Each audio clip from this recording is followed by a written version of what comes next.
Hi all, and welcome back. Today I'm breaking down Star Rupture, focused on what you can actually expect from the game. Just keep in mind I'm playing solo, but I'll touch on co-op where it matters. To keep it simple, it's Satisfactory with enemies, hunger, thirst, and environmental hazards layered on top. Enemies show up, your base gets attacked, and the planet itself will try to wipe you on a schedule. That means it's not as chill a factory sandbox as Satisfactory. It's a factory game where you're building while things actively push back. The core loop is straightforward. You land on a hostile planet, extract resources, and turn that into automation. Miners, processors, crafting machines, power, and transport lines all feed into fulfilling corporate orders. Those deliveries drive progression. In Satisfactory, you climb tiers. In Factorio, you research with science packs. Here, corporations want specific outputs, and every step pushes you toward new materials, more complex chains, and higher throughput. The game teaches the basics clearly and then steps back.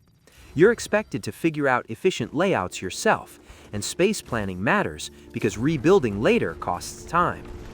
Progression also pushes you out into the world, scanning, traveling to new regions, and hunting down specific materials or blueprints. If you miss something, things can stall until you track it down. What really defines Star Rupture is pressure. This isn't just a factory game with enemies sprinkled in. You manage hunger and thirst, deal with environmental hazards, and fight alien creatures that actively threaten your base. On top of that, the planet itself periodically tries to wipe you. The star erupts on a repeating cycle and sends a lethal wave across the surface. If you're exposed, you die. If key parts of your base are exposed, they shut down or get damaged.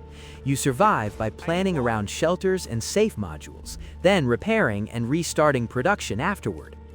This is where it leans closer to Factorio than Satisfactory, not because of perspective, but because the game keeps asking whether what you build can actually survive. That disaster cycle also shapes how you scale. In Satisfactory, you can take your time and grow one giant megabase forever. In Star Rupture, you can still build big, but the game naturally nudges you toward multiple bases and outposts. You're traveling for resources, and you always want a safe place nearby when the planet goes loud. In co-op, this works well because roles split naturally. One person builds, one explores, one handles defenses and repairs, one manages production, and the game even supports that structure. Solo, you do all of it. It's slower, and mistakes cost more because you can't be everywhere at once. You're laying down transport lines like in Satisfactory, but the system leans more toward a Factorio mindset, with production that's meant to regulate itself instead of turning into pure spaghetti. A quick question before moving on. Do you prefer factory games that stay chill like Satisfactory, or ones that actively push back like this? Defense becomes a core system rather than a side activity. Your base is not safe by default, and you'll rely on turrets and walls to keep production running. Turrets take some pressure off by handling part of the fighting, but upkeep is still manual. Defense can turn into a time tax, especially when you're running around reloading turrets and fixing things yourself. In Factorio, resupply is fully automated. Here, unless better tools come later, solo players will feel that friction more than co-op groups. One thing to keep in mind is that this is still early access. Some quality of life features you'd normally expect from this genre aren't fully there yet.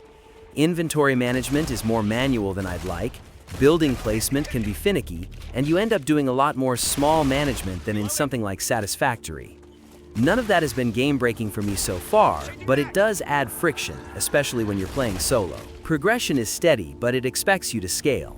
Corporate assignments unlock new blueprints, and the game starts asking for higher volumes than your factory is producing. If you keep playing it like a survival crafter, that can feel grindy. If you enjoy scaling and turning messy setups into efficient pipelines, this is where Star Rupture really clicks. On the technical side, Star Rupture makes a strong visual impression. The world looks great, and the disaster events are genuinely impressive to watch. Performance is the bigger question mark, because this is a factory game, and those always get heavier as you scale. For me, it's been fine so far, but once factories and multiple bases get large, CPU load and optimization will matter more. Let me know in the comments how it runs for you.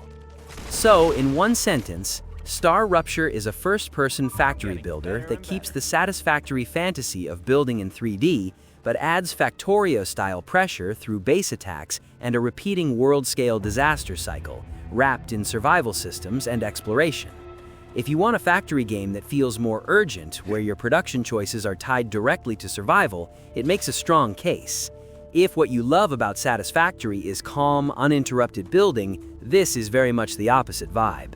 That was it. If you like videos that don't waste your time, please consider liking and subscribing. Thanks for watching, and I'll see you in the next one.